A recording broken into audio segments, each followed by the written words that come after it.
Good morning and welcome to today's campus conversation. I'm Sharon Martin, Vice President for University Relations and Enrollment Management. This is our fourth in a series of return to campus conversations that we are holding over the next several weeks to answer your questions regarding WVU's return to campus this fall. Today's conversation is going to be focused on student life and the steps we are taking to keep our students safe as they return to campus. We will cover a variety of topics today, including move-in, safety measures, activities and programs, and health and wellness. And joining me today is Corey Ferris, our Dean of Students. Earlier this week, Corey distributed a letter outlining specific steps on how we will approach student life during the pandemic. And today we are going to share more details and answer specific questions that you may have. Corey, you want to flip to the next slide? Thank you. So today we're going to follow our typical campus conversation format. Corey will share a brief presentation and then we'll move to our open question and answer session. We are using the Zoom webinar platform for today's discussion. And before we begin the presentation, let's walk through some of the features to help you experience today's conversation in the best way possible. To view closed captions or subtitles, be sure to click on the CC button in the bar at the bottom of your screen. If you have questions, please use the Q&A function that is also at the bottom of your screen. You'll see a separate Q&A screen pop up, and that's where you will type your question. If someone else submits a question that interests you, there's no need to type the question in again. Just click the thumbs up icon next to that question to let us know that it is a popular topic. If you have issues with your audio or your video at any point during today's conversation, be sure to check your personal Zoom settings. And if you continue to have issues, you can email us at campusconversations@mail.wvu.edu, and we'll monitor that feed throughout the presentation and help as we can. We'll also answer as many questions as we can live following the presentation today, but in addition, we have moderators who are joining us, and they will answer your questions through the Q&A format throughout the presentation. You'll see those responses in a separate tab from unanswered questions in that Q&A box.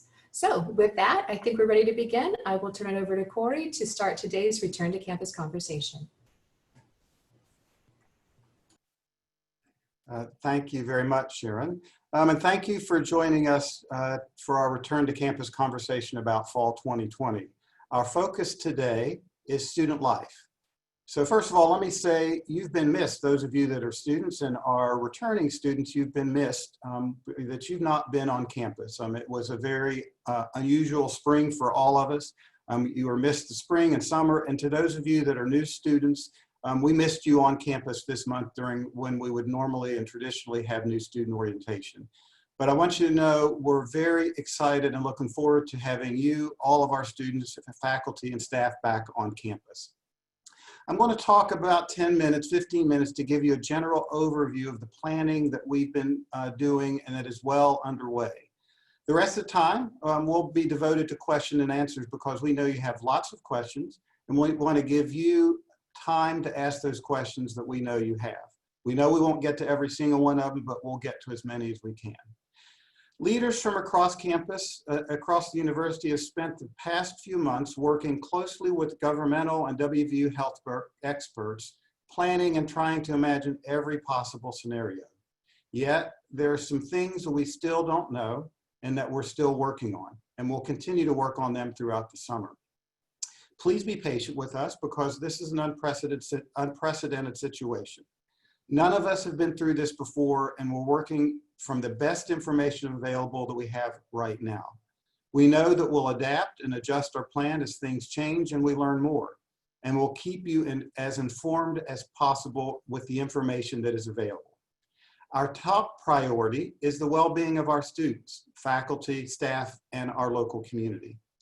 And we've been very intentional in our focus in making sure that we will be rewarding time at WVU. It will be a reward, you will have a rewarding time at WVU while maintaining a peace of mind. Everyone has an important role in playing and promoting health and safety. Personal responsibility and accountability to the community will be common themes throughout the fall. And you've probably heard it in the earlier campus conversations. We're going to continue to ask and expect that all students, faculty, and staff play their part in keeping everyone safe by wearing masks at all times while on campus. washing hands frequently with soap and water for at least 20 seconds, and following physical distancing guidelines when feasible, and remaining home if you're not feeling well. And so with that, I'd like to share our current plans for the fall with you. So, whoops, let me go back there. Okay, so before coming to Morgantown, those of you that have roommates, whether you're on or off campus, if you don't know your roommate that well, one of the things that you absolutely should do is get to know them through social media, phone calls, Zoom meetings, lots of other ways to connect. Get to know them. Consider and have conversations about what you'll be bringing to your residence hall room or your apartment, and talk about expectations of living together. And especially this time, it is really important about cleaning, the activities, and your own safety measures of keeping yourself healthy. You also may want to consider purchasing some cleaning supplies prior to your arrival to campus. We know that when students come to campus, our local stores are overwhelmed, and cleaning supplies could be in short supply right there at the very, very beginning of school. But we've seen good supplies and stocks return to our shelves here, probably as in your own local community. Pack the essentials. You might not need to bring that winter coat since you'll be going home by Thanksgiving, but maybe some layered sweatshirts and things like that that can get you through Thanksgiving. Move-in time slots are going to be somewhat limited, so whether you're living on campus or off campus, many of you will be getting guidance. Certainly on campus, we'll talk about in just a few minutes, but off campus, you'll need to coordinate some of those move-ins. WVU is going to be providing a welcome kit when you arrive on campus. It's going to include a mask or a gaiter, some disposable masks, as well as a tool to help you with elevator buttons, opening doors, and things like that. You may have your own personal mask, or your family members or others have given you masks, made masks for you. Feel free to bring those because you'll want to remember your family and your friends from back home. The other thing you may want to consider is bringing a thermometer. Remember earlier I suggested that if you're not feeling well to stay home. Well, one of the things that you can do is, if you're not feeling well, is to do that self-monitoring and of your own health, and considering bringing that, as well as over-the-counter medications for fever and aches and pains that you might need. And one of the things to remind you of, you'll be required to complete an educational module on COVID-19 before you arrive on campus. So watch your email account, your official WVU email account, our websites, and UNews for those of you that are students, because that information will be shared with you when it's available. That will be sometime in mid to late July. So let's talk a little bit about move-in to university apartments and off-campus housing. So those of you that are living in university apartments, that's University Park, that's University Place, that's Vandalia, and that's College Park Apartments, your move-in window is going to begin on August 1 and continue through August 14th.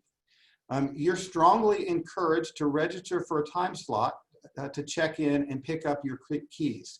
Registration for your university apartment is going to begin on July 6th. And as a reminder, masks must be worn during move-in in university apartments. For those of you that are living off campus, some of you I know have already transitioned and moved into your apartments. Others, your leases may not begin until well into July or August. One of the things that we recommend is that you check with your landlord or property manager, as they may have those special guidelines and expectations, and they may be spreading out also the times and the time windows when you are able to move in and sign for your leases. So let's talk a little bit about the residence halls and move-in. So residence halls will be at regular occupancy to accommodate all first-time freshmen who want to live on campus. You'll be creating your new family unit with your roommate and those others that live on your floor. Move-in will be a bit different this year. We're going to be limiting the number of people for health and safety reasons who will be involved in move-in. Staff will be available to help you check in. However, we won't be available to help carry your belongings with you. So again, I'll remind you, students moving into the residence halls, pack the essentials only. You can shop here, you can have some things shipped here, but the fewer items you bring initially, the fewer trips back and forth to your car. And again, as I mentioned earlier, for university apartments and the rest of campus, masks will be required for everyone during move-in. Move-in will begin the week of August 9th. Groups like honors or engineering or other specific groups may have specific early days and times to move in, and that information will be forthcoming and available on July 6th. You'll be able to register for a time slot on July 6th for your move-in. Residence Life staff will be able to assist you if you're unable to move in on your assigned day due to extreme circumstances. After move-in, let's talk a little bit about after you settle in.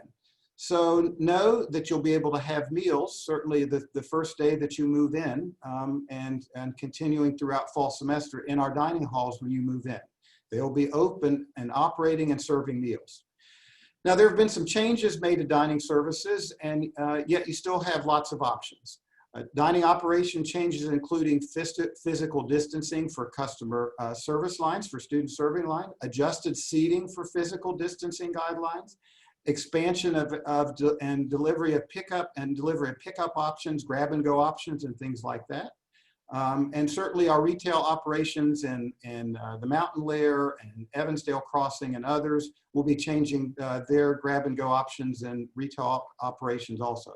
One of the biggest differences that students you'll likely see in our residential dining areas of Cafe Evansdale, of the Borman Bistro, of Hatfields, and of Summit is that traditional buffet where it's self-serve will be going away for safety reasons. However, that doesn't mean that you won't have a selection of food. What will happen is the staff, the dining services staff behind protection guards will serve food to you, whatever you want, in to-go containers, so you'll be able to take that with you. So it's a little bit different of buffet, but it will still be a choice of, plenty of choices of food. And we're also looking at made-to-order items that will be easily make it easy for you to grab and go. The other thing is cleaning. So one of the things that we want you to do, as I mentioned, even for off-campus and on-campus, is to make sure you and your roommate agree on a schedule for cleaning and what the priorities are for cleaning, likely your high touch points and things like that. Residents should clean frequently those touch points, tables, doorknobs, light switches, locks, handles, your desks, with routine household cleaners that are EPA registered disinfectant that are appropriate for the surface that you're cleaning. You'll obviously want to follow the label instructions and things like that. For those of you that are living in the residence halls, we'll make cleaning products available for you, and we'll have more information when you move in. Our communal restrooms all across campus, not just in the residence halls, but across campus, will be cleaned once a day. High touch areas and communal restrooms will be cleaned every 8 hours. And high touch areas in suite style restrooms will be cleaned once a day. And suite styles will receive deep cleaning at the minimum every 3 weeks. The other thing we want you to do is talk to your roommates in the residence halls about visitors. It's important that you and your roommates have the same expectations. We'll provide you with some suggestions on how to talk about potentially touchy subjects and how to avoid conflicts and de-escalate situations. If you live in a residence hall and you're unable to resolve a conflict with your roommate, talk to your resident assistant. And if you can't resolve the situation if you live off campus, if you have a roommate conflict, the Office of Student Conduct and the Office of Campus and Community Life is available to help. So let's talk a little bit about some health and safety measures. You've already heard, you've already seen some of our information that's been released that prior to the start of classes, all students must be tested, and you'll be tested on the Morgantown campus. More information will be available on testing, quarantine, isolation, and contact tracing will be available on July 7th. Everyone is expected to wear a mask. Have you heard that theme? Everyone's expected to wear a mask. And maintain proper social distancing, self-monitor symptoms, and wash their hands. Everyone will be held accountable to these standards. It is sort of one of those conditions, quite frankly, of how we're able to return to campus and allow students to interact with each other. The Monongalia County Health Department and WVU Medicine will manage contact tracing and will work with students who test positive or who need quarantine or to isolate. So we know a big part of the residential college experience is student activities and programs. So what are we going to be doing? So first of all, please know that the Mountain Lair, our student union, will be open. More details will be provided the next month as plans continue to take shape. You'll be welcome to campus as you arrive, and activities will continue throughout the semester. A wide variety of experiences are being planned so that you can learn about the things and do fun things at WVU. Residence halls will offer in-person programs and virtual ones. The staff will support you as you learn to navigate our new normal. Fraternities, sororities, campus clubs, and organizations are all planning events where you can gather both in person and virtually. We know transportation is important to you to navigate as you navigate across campus for classes and activities. Protocols for transportation are now under review, and including the operation of PRT, increased buses, and implementing significant restrictions for physical distancing on all transportation. Occupancy guidelines will be followed to allow for physical distancing on transportation. All drivers will be required to wear face mask coverings or masks or other coverings. Hand sanitizer dispensers will be installed on buses, as well as guard or shield to protect the drivers. Transportation will undergo routine and cleaning after each shift. So they'll be disinfected, sanitized, and with the virucides that will be applied. Other things to know about our campus activities. The Student Recreation Center will be open. Exercise and fitness classes will be offered virtually, and where we can, we'll do some online where we can do appropriate social distancing. Some of those will be outside. Many of our fitness machines will be spread out throughout the Student Recreation Center. Wellness discussions and groups sponsored by the Caruth Center, Well WVU, Adventure West Virginia, and so many other support offices on campus will continue. Adventure West Virginia will offer some virtual first-year trips prior to the start of classes, and additional programs by Adventure West Virginia are being planned at the start of fall semester and throughout the fall and spring semesters. And the Caruth Center, to reassure you, will continue to support us and support you with their mental health services. They'll offer virtual therapeutic services open to all WVU students. And then students that are in crisis, we will have different plans and different ways to support you as appropriate. And with that, I think we'll toss it back over to Sharon. And Sharon, I think we're ready for questions. All right, great. Thank you, Corey. So a few things before we move into the Q&A portion of today's discussion. Joining us for the Q&A is also Trish Sandana, who is our Executive Director of Student Services and Residence Life. So welcome, Trish, to the discussion. As a reminder for everyone watching, please use the Q&A function at the bottom of your screen if you do have questions. And when you click on that button, you'll see a screen pop up where you can type your question in. Just a reminder too that this conversation is focused on student life. So if you ask questions that do not pertain to student life, we'll hold those for a future conversation. And we may not be able to address every question today. However, our moderators will continue to answer those if they can via the typed response in the Q&A tool. And as a reminder, we'll be updating our Return to Campus website following the conversation with as many answers as we can feed. So we are getting a lot of questions in through my chat here, as well as we had several that were sent in before the conversation. So I'm going to start, Corey, with one for you. And this is the question of, will we have Welcome Week, Fall Fest, all those things that make attending WVU special in the fall?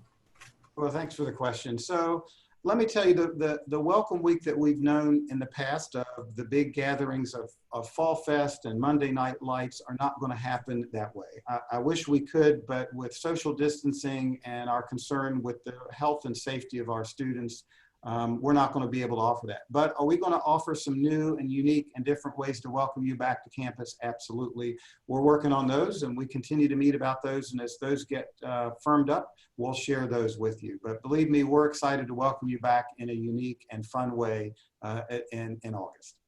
All right, great.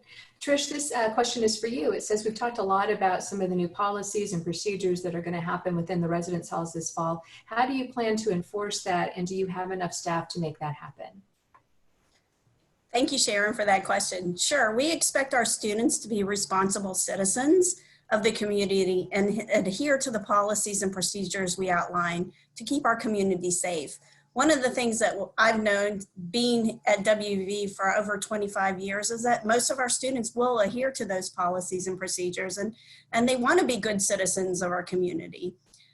We have worked with the Office of Student Conduct and WELL WVU to develop educational sanctions for students who fail to adhere to those policies, basically so that they can learn how their inappropriate behavior may affect the university community in general. We also, have a great team of caring and supportive staff, and I have to give a great shout out to the Residence Life staff. I mean, they've been working for months right now, so thank you guys for everything that you're doing to get ready for the fall. I really appreciate them. They're energized and they're excited to have our students back on campus. And so we do have a great team of staff and we will be fully staffed. Every hall has a full-time live-in professional staff member called a resident hall coordinator. And they're ready to get engaged with our students and be here to support them. We also have over 200 RAs who are our peer mentor students. And again, they're calling us, they're talking about, when can I get back? When can I engage with our students? So they're excited. We have a great, group of people who are here to support our students. So we're ready for fall and we're energized about it. All right, great. Thank you, Trish. So this next question, I'm going to send it over to you, Corey. Let me scroll back down and get it here. This is one that's been asked a lot. So folks are wanting to know which day our students' residence hall will be ready for move-in. So they're looking for not just the time to sign up, but what is the specific day that a specific hall is going to be able for them to move into. Yeah, thanks for the question. So on July 6th, we will be having our live sign-up website available. And so on that date, you'll be able to choose the time that you'll be moving in, and that will also contain the information of what day that will be available to you to move in.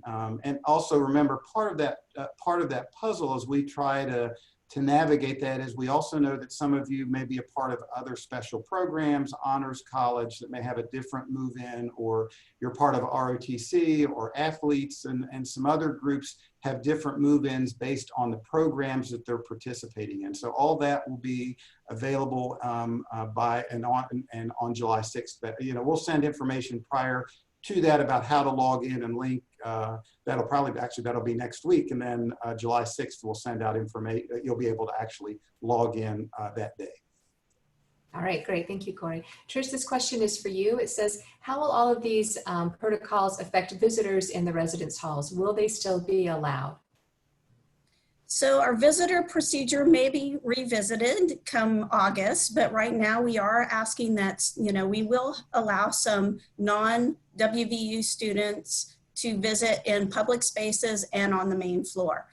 Given situations in August, we may ask for restrictions to that visitation policy. All right, great, thank you. Corey, this next question is for you. It says, will the university issue specific guidelines on meeting with students individually in offices such as advising or career counseling, or in groups as part of a student org meeting? So it's a great question. So many of our meetings in the fall, for example, at academic advising and maybe some faculty office hours and things like that are going to be virtual through Zoom or the Google video platforms. We've got a number of ways you're already familiar with. FaceTime, you're already using them, have been using them for years. But many of those meetings are going to be virtual. Financial aid counselors and things like that will be virtual. But we are working on ways for student organizations in particular to figure out ways for you to come together to meet in person. Now, it may not be the whole organization, obviously, depending on the size of the organization. You may not be able to get together as one large group, but we might be able to identify some space in the evening times in our classrooms or in the mountain layer where maybe the executive committee, the president, the vice president, might be able to, again, with appropriate social distancing and a mask, we're hoping to be able to make those opportunities available for students to get together, because we do know that everything's not going to happen virtually, but our goal is to make sure we offer programs that a residential college, a residential campus offers, but in a very safe way. So it's a hybrid answer, Sharon, or to the person who asked that question. We'll offer in person, but an awful lot's going to be virtual. All right, thank you, Corey. Corey, I'm going to stick with you for this next question. One of our viewers asks, what if I don't complete the COVID-19 training? Am I not allowed on campus? Am I going to get a fine? So it's a great question. So we're exploring a number of different things, but it is an absolute expectation and requirement that COVID module be taken. And so when that module is announced here coming up in mid-July, we'll have information on what happens if you do not take that, don't complete it prior to the deadline established. So it's a requirement. So that will there be consequences? Yes. All right, great. Thank you, Corey. This next question probably needs to be answered by both of you. So I'm going to start with Trish, and then we can pitch over to Corey. It says the University of South Carolina just reported over 70 student COVID cases in 8 days due to off-campus gatherings. What are our plans to minimize this risk? So maybe Trish, you can talk about the plans within the residence halls, and then Corey, you can talk about plans overall from a university perspective. Well, within the residence halls, of course, once, everybody's going to be tested when they move in. So we'll have some kind of sense of what that means when they get into the campus.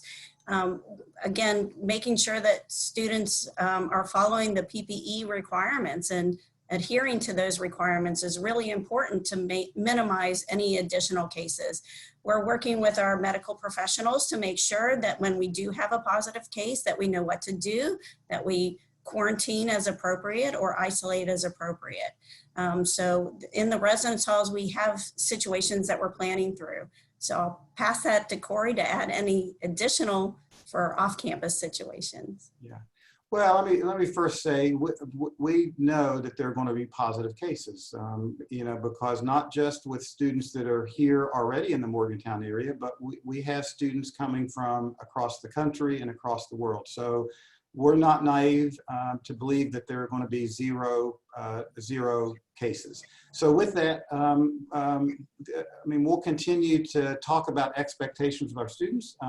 Going to large parties or going to other large social gatherings is not going to be helpful, because remember, we've listened to you students, and in particular, you said you wanted to return to campus. You don't like that online, how we ended up spring semester. You didn't like that. We didn't like it either. And so how do we keep it so that you're able to go to the classroom? Well, it's personal responsibility, which includes wearing a mask, washing your hands, and staying away from those large gatherings. And so we continue to work with our local health officials at Amman County Health Department, and certainly we're in the city of Morgantown, and I know the city has passed some ordinances earlier in the spring semester.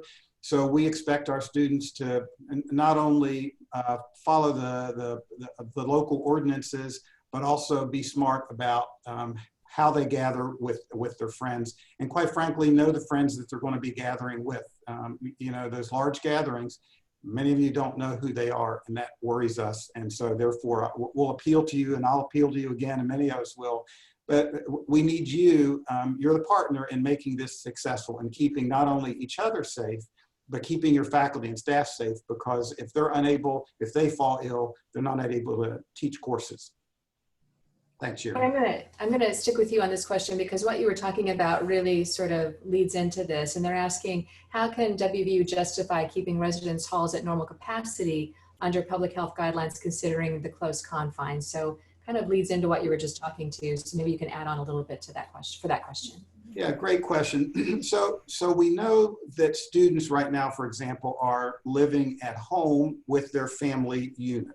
And as we learned more about this, one of the things that did not happen is families did not split up and brothers and sisters move out of the house and live someplace else. And so what's happening in the fall is students are transitioning from their blood family, if we can use that term, who they've been living with, to now their university family. So those are the students that are living on their floors and students in particular, their roommates. And so because of that transition, that becomes that new family unit. But what stays the same for all of us, whether you're living at home now or living in your residence hall, when you leave your home, you still have the social distancing requirements. So you've heard us talk about how classes will have fewer students in them, dining halls will have fewer seats in them. So that's the same thing. Your family unit's staying the same, but when you leave, you go to the restaurant, you go to the grocery store, you go to the hardware store, there are some limits on the number of people that are allowed in at a certain time or how many can dine at a certain time. So it's the same thing. We're just changing your family unit from your relatives to your university relatives, if we can use that term.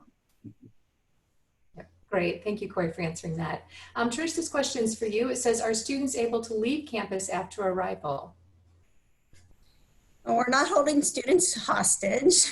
We expect, again, going back to responsibility of our students and knowing where they can go and what they need to do and to protect our community. We're mountaineers, we're in this together, and we really want our students to understand how they need to protect their community on campus. And so, no, we're not going to restrict our students from leaving, but we are going to ask them to review the restrictions about where they're traveling to, what they need to do if they do leave and then they come back, and to be responsible mountaineers.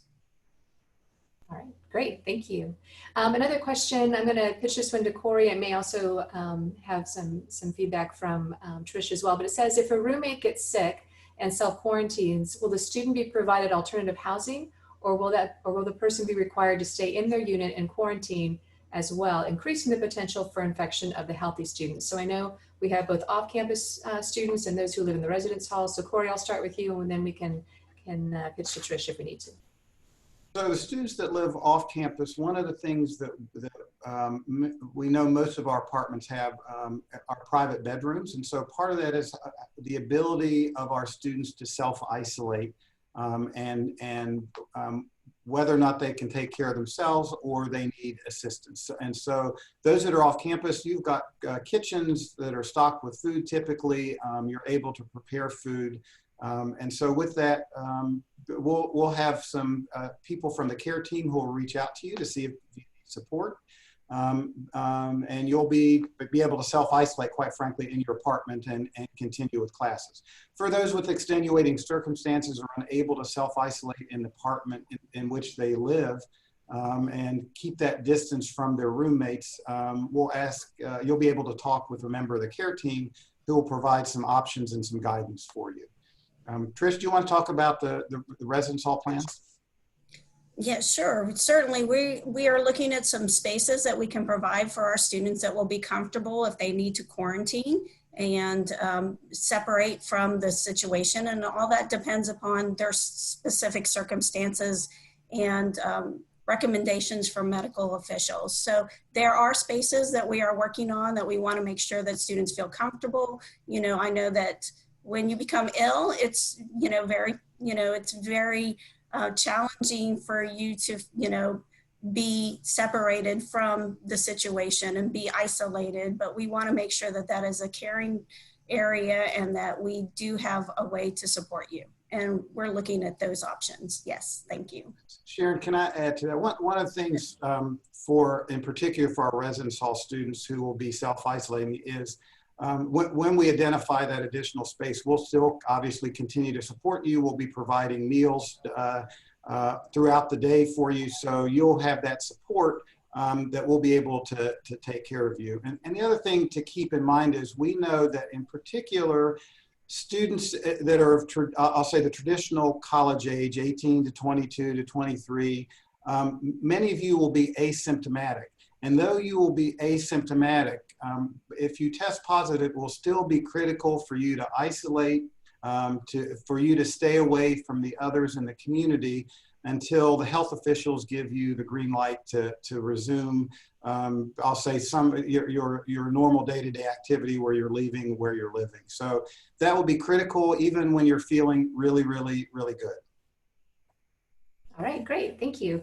So I'll give you both a break here. We had a question that came in that actually I'll be able to address. And the question says, how are you going to address the racial issues between Black students and the UPD? Please do not say that the UPD has had 0 issues with Black students. So last Friday, or it was last Friday, President Gee announced that the university is taking action to address the issues that we know are on campus. He's created 4 working groups that have been categorized to address specific issues, one dealing specifically with policing, university policing. So the university will have more information about the actions that are coming out of those working groups later in July. So keep an eye on eNews and UNews, and the university will continue to share the work that those groups are doing. So that is how we're addressing any concerns that students and other community members have brought forward. All right, so on to other questions for Corey and Trish. So Trish, this question is for you. Will students be able to participate in club sports, and how will they do so? Actually, I am going to ask Corey to answer that because I'm not sure specifically about club sports. All right, we'll go to Corey. Yep, so we're still working through that. I mean, we know that the governor's office has given some guidance on some low contact sports. And so we'll be following those guidelines, we hope, when you return to campus. But probably the best way to respond to that is more information to come when you return to campus, because it certainly is rapidly changing. But again, we're going to pay attention to how do we keep our students safe and the guidance that we get from our health officials. But probably the best is the more info to come. But Corey, I will add, I know that there are options, to get engaged in the residence halls as well. So whether you're in a club sport, there's going to be opportunities to be engaged in so many different ways. Our team, our residence life team, I know the student life team in general, have been looking at multiple methods of programming opportunities to ensure our students get acclimated to the campus and have a meaningful experience. So, there will be opportunities for you to get engaged, and this is great because we have an opportunity to connect in new and unique ways. All right, great. So Corey, I'm going to stick with you because we have additional questions about student orgs. It says, a few student organizations have inquired about their ability to regularly participate, for example, practices, events, competitions, after Thanksgiving break, as students will not be returning to campus for coursework. The alternative presumably would be that student orgs would need to remain inactive from November 24th through January 19th. So have we thought about how student orgs will work post Thanksgiving break? So in the way that student orgs have continued to engage and meet over the summer, some of those have, many of those student government and many other clubs and organizations, fraternities and sororities have continued their meetings and continued engagement and continued activities. I know we just had a virtual trivia contest, I think, the other night off of Kahoot. So student orgs certainly can continue to engage throughout that break from Thanksgiving through January 19th, I think, is the first day of classes. So on some of the specific things, I think we need to have more of a conversation with that. But we certainly encourage students to remain engaged now if you're part of a club or organization throughout fall semester, and then certainly over break. So I'm not sure if that answered it specifically, but absolutely stay engaged. Great, thank you. Trish, this question is for you. It says, I'm unclear on how the mask policy and residence hall policies overlap. Will students be expected to wear masks in the common areas of the residence halls? Yes, currently right now our policy that is going to be put in place is that when you're not in your room and you're in any public area within the residence halls, that you should wear a mask similar to anywhere else on campus. All right, great. And Corey, back to you, another student orgs question. It says, to what extent will student organizations be responsible for ensuring that their members are following all necessary safety protocols at events, meetings hosted by that organization?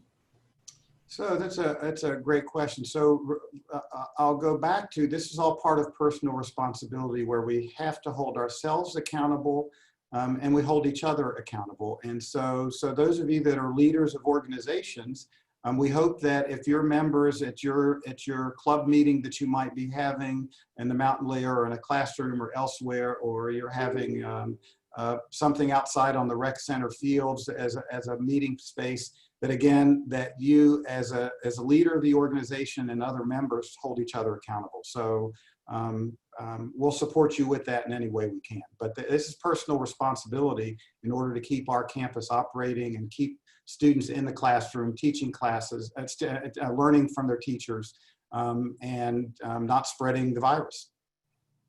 All right, great, Corey. I'm going to stick with you. And this question asks, will the mountain lair be open to public, visitors, parents, etc., in terms of food and restroom availability when we come for move-in and or visiting, or a family being asked not to visit during the day and or overnight? So the initial part of that question is yes, the mountain lair will be open to the public, but anybody that's on campus, faculty, staff, student, or visitor, will be required to wear a mask in those public spaces. Now, obviously, when you're having a meal, the mask is not required. But when you're ordering, until you're sitting down and eating, masks will be required in those public spaces. But I'll go back to Trish's comments on visitors. The more that we keep our students, I'll say, with each other, and we're not introducing outside visitors to campus, the healthier it keeps our students. It's just the fewer people that are around, just as many of us have been working from home. It spreads us out, so we're not in close contact with each other. So, but if you're visiting or you want to stop in the mountain lair to grab something to eat during move-in, you'll certainly be welcome to do that. All right, great. This next question is for Trish. Trish, the viewer asks, will parents be able to help their students move into the residence halls, or will it essentially be a drop-off? No, this is a really important moment for students. I mean, we know that parents are involved with their students, and taking them to college for the first time and dropping them off is something we still want them to experience. So we are going to limit the number. I know we've actually had a whole family show up to drop off and move in a student, but we are going to ask that we limit that to 2 people this year. All right, great. Thank you, Trish. Corey, this next question is for you. Will WVU's Up All Night still happen? Oh, I love that question. So yes, our plan is to have Up All Night happen, but as many of our activities that happen throughout fall semester, it's going to look different. So we're looking at a number of ways to make sure that that experience continues, from being able to provide food, which we know is a popular piece, to doing crafts, to other fun activities that we've had, movies and things like that. But some of those may require now reservations, where we didn't have reservations in the past, because we're going to limit the number of people that will be participating in some of those activities in the mountain lair. We also are looking at ways of how to spread WVU Up All Night to other locations across campus. So though we may not be able to serve as many in the mountain lair, what can we do on the Evansdale campus or in another location on the downtown campus? So we hope to continue Up All Night, but it'll be just a little bit different format. All right, great. Corey, I'm going to stick with you for this next question. It asks, since residence halls will be closed beginning November 24th, will the cost of room and board and meals be prorated? So that's a good question. So no, they won't be, and let me explain why. So we'll be opening our residence halls earlier than we've normally opened. And then the other thing is, when we look at fall and spring semesters combined, the days are almost the same when we're looking at fall and spring semesters for meals, for residence hall space, and when students are able to get to their room. The other thing that we know is that we're going to be providing additional support to our students, quarantine housing and things like that. So, but the actual day count is nearly the same as any other academic year. All right, great. Thank you for that, Corey. Trish, this next question is for you. It says, whoops, where did it go? Sorry, my screen just scrolled on me here. The question is, will we be able to have LLC welcome events if masks are worn and are held outdoors? Can you talk a little bit about that? Yeah, so our LLC partnership is very important to us, and we will continue to offer programming and opportunities. We're going to be looking at ways that we can support our students, not just within our LLCs, within all residence hall programming opportunities. And so, yeah, outdoor events are something that we are certainly looking at. Our team has been working very hard to look at different multiple methods of delivery of programming events. So yeah, that is definitely a possibility, and we are collaborating with our LLC partners to make sure that those events can happen. All right, great. Corey, this next question is for you. It says, how is WVU going to promote students not going to clubs and other off-campus areas and parties where there will likely be no social distancing and exposure to virus? I know we've talked about that and have some conversations with the city. So can you talk a little bit about what the university is doing with that? Yeah, so we have started some conversations with our city partners to see what options we might be able to create for our students. And one of the things that we know that the local clubs are operating under, and restaurants, quite frankly, are operating under different guidelines and have limits on the number of patrons that can go into those clubs and other spaces like that. So we know the local officials will be enforcing that. Can we, are we going to prohibit people from doing that? We can't do that, obviously, but this goes back to personal safety, personal responsibility, and keeping each other safe, keeping your faculty safe. And so again, we'll appeal to that, and we know that some people will violate that, and unfortunately, but our goal is to hope and that others don't be reckless and expose others needlessly. So that's what we're working on, and more information to come. All right, great, Corey. This question is for you, Trish. It says, will incoming students who live farther away be able to move in first?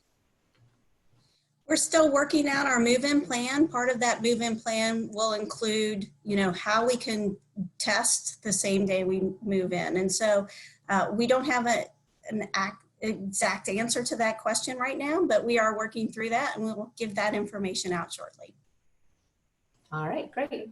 Another question's come in that I think I can probably answer for us. It says, is our mail going to be delayed because of COVID-19? And that answer is no. There are going to be safety protocols in place in the mailroom, but there will not be a delay in our delivery of our mail to our faculty, staff, and students. Next question, Trish, this is for you. It says, how much are the resident halls leaning on the RAs to handle COVID-19 related issues in the halls? Are the RAs going to be supported as students first in this time from a concerned RA? We certainly do understand the concerns that our RAs have, and we want to protect them as a citizen of our community as well. And so as we work with the Office of Student Conduct, we're looking at ways that we can make sure that they are supported and support the community as well. So we are, again, looking at things that our resident hall coordinators can do to support the RAs. And we have a great group of staff, again, over 500 people who are here to support our community. So yes, we will be working with our RAs to support them. They will have some expectations to enforce the COVID-19 expectations and policies and procedures, but we want to protect them as a citizen of the community as well. All right, great. Thank you, Trish. Corey, this question's for you. It says, how will use of large common areas like the mountain lair be monitored? Will the number of students indoors be limited? And what about other large common areas? So great question. So answering that, we know lots of the traffic in the mountain lair is pass-through traffic. And so as long as our students and faculty and staff are masked and are going from the back side of the mountain lair to the front or passing through, that traffic flow will continue as normal. However, the seating areas and those other large gathering areas will be adjusting the available tables and chairs and seats. And so there will be some limits on, for example, most of us are used to seeing that main floor, that first floor around the food court packed during lunch hour. So we'll be moving some tables and chairs out. We'll be also expanding some seating areas into the Vandalia Lounge area, as well as the ballrooms up on the second floor.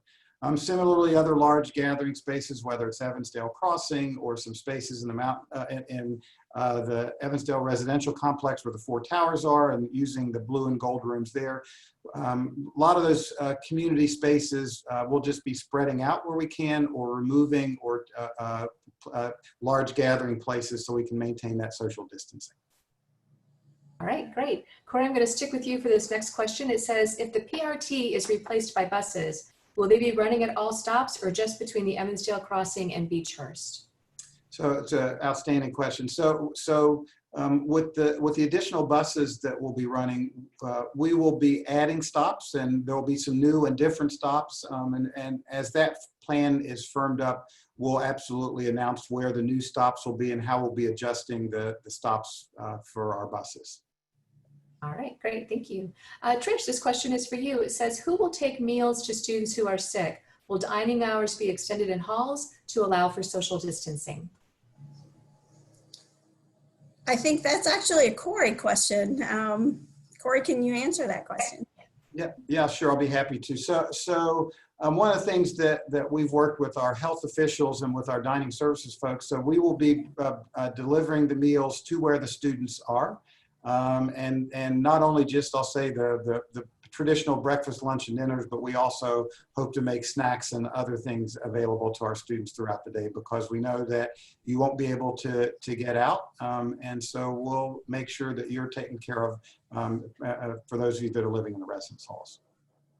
All right, great. Another question for you, Corey. It says, is WVU's UPD working with MPD on a plan of action as to how they will work together to ensure students follow limits regarding large gatherings to protect both the WVU community and the Morgantown community? I love that question. So yeah, so the answer to that question is yes, we're all working together. So it's not just University Police and Morgantown Police, but it's a larger group of others in the community, from the county commission to our police agencies to our student conduct to other governmental officials that are working on campus on how do we address it, what's the most effective way of addressing it to keep our community safe. So there's a conversation that's been going on and will continue to go on to make sure that we're prepared once students arrive back on campus for the fall. All right, great. Corey, I'm going to stick with you because we have a couple more student org questions. So the first question is, how would student orgs go about planning larger events? Normally, my organization has events in the Mountain Lair Ballroom with a large attendance. Are the leaders responsible for enforcing the university's rules, or would someone from the university assist with this? So outstanding question. So some of those, I'll say it right up front, some of those large events probably won't be able to take place this fall because of social distancing. Now, when the Mountain Lair ballrooms are not being used, for example, I'll use that as the example that you specifically mentioned.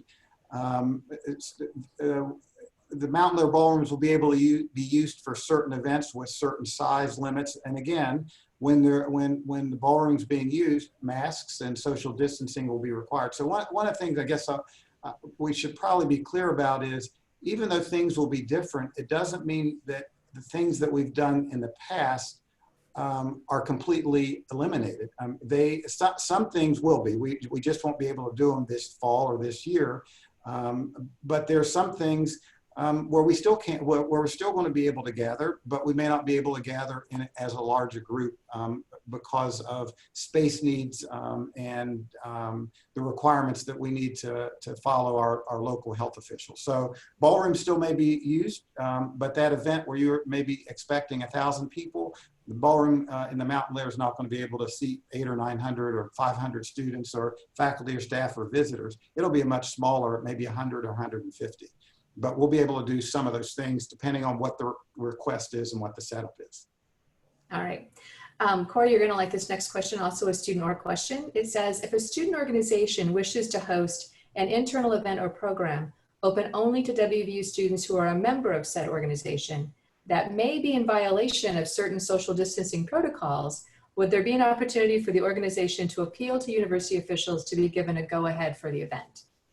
So great, I love that question. So first of all, let me say, we're always talking to students, and you're welcome to come to talk to us about your event in advance, because one of the things that we may be able to do is figure out a different venue or a different way to offer, for you to offer that program.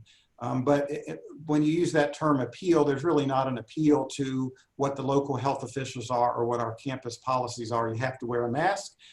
We want you to social distance. We want you to wash your hands. I mean, the virus is still there. We know that it's still there. So we're still going to do what we can to protect our campus and our campus community. But the dialogue and the doors are always open, because there may be a new and different way that we can help you figure out how to hold that event in a different way.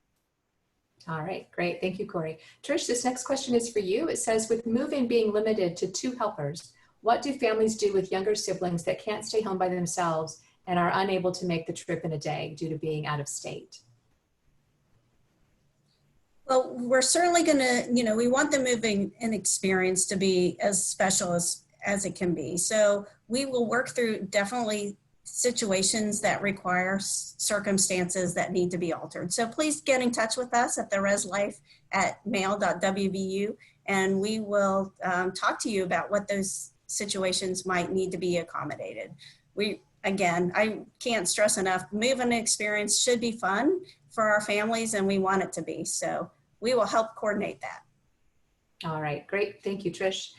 Corey and Trish, this question might be for either one of you, so I'll ask it and you guys can figure out who wants to go first. But it says, can freshmen be allowed to live off campus this year? I have a daughter who will be a freshman, but I also have a daughter who is a junior and has an apartment there by herself. I would like my daughters to live together. Can that be accommodated?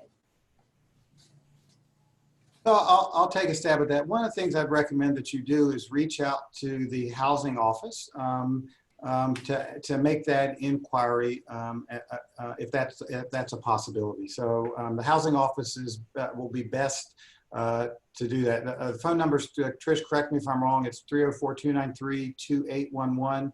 And what's the email address? Is it? Do you know the email? We'll figure that out. We'll also post it on our Return to Campus website, so we'll have that question and can give the information there too. So, but great, thank you for that. Yep. This question I think might be for Corey. Can you talk a little bit about how the rec center will be available? Will it be available for use on a full or a limited time basis? So great question. So it will be limited in the number of people that we can have using equipment at a certain time, but we're still working through that process. And once we reopen in August or whatever dates determined, we'll have those specific guidelines on how the rec center will be used and what will be used, because we're still working through those. We've got some guidelines from the governor's office that we'll be following, for fitness centers and swimming pools and things like that. So we've got, and we'll work through that and have that information once we reopen. All right, great, thank you. Corey, another question that deals with parking. It says, how will Coliseum parking for students be affected? Will the time availability or capacity be affected in any way?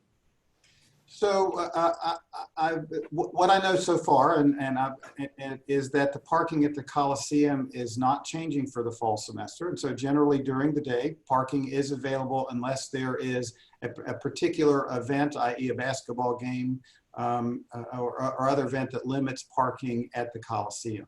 But should that change, we'll announce that. But right now, parking will be available at the Coliseum during the day for classes. But if I can share, and if I can put in a plug, besides the Coliseum, there are certainly other parking areas on the Evansdale campus, as well as the city parking garages and things like that around the city. So there's a lot of parking. Coliseum, I know, is the popular one because it's free. All right, great. And the last question, Corey, because we're coming up on the 11 o'clock hour, is there any last minute advice you would give as our Dean of Students to our students and families who are planning to return to campus as they face an entirely different situation than we've ever faced before?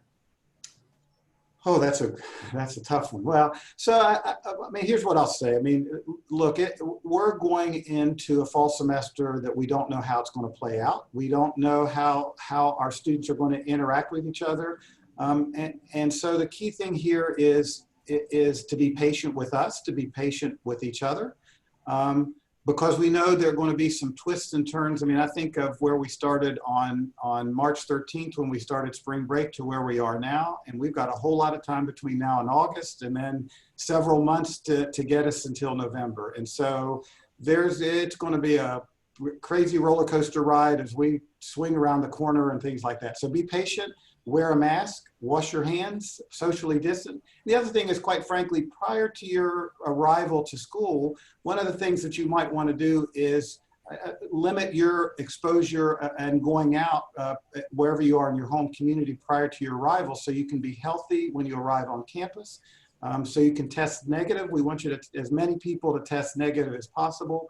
but also remember that we want you to, in the end, have a great and fun fall semester with your faculty, with your other students, and with all of us on campus. So we just want you to be safe and have a great fall semester and be patient with us. So thank you. I appreciate that.